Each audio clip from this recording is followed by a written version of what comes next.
যখন দিয়েছে তাই চলে গেলাম। ঠিক আছে, ঠিক আছে, ঠিক আছে প্রিয়াঙ্কা দিদিভাই, যাও।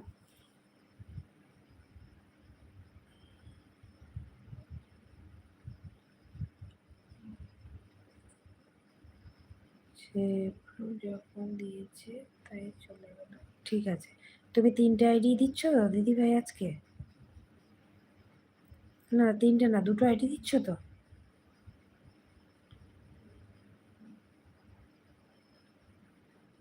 কালকে একটা আইডি দিয়েছো? না, তোমার কাছে এই 3টে আইডি আছে। ও আচ্ছা আচ্ছা,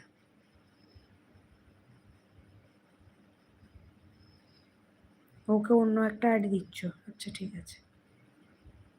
নাইটের জন্য অন থাকলেও গতকাল অন ছিল, আজকে অন করে দিলাম। ঠিক আছে, ঠিক আছে সুনীল দাদাভাই, ঠিক আছে, আমি চলে যাব কালকে তোমার কাছে। আমি তো তোমার প্রতিদিন ভিডিও দেখা মিস করি না, প্রতিদিন তোমার ভিডিও দেখে দিই। শুধু আমি লাইভে ঠিকঠাক সময় যেতে পারি না, কারণ তুমি ঠিকঠাক সময় করো না তো।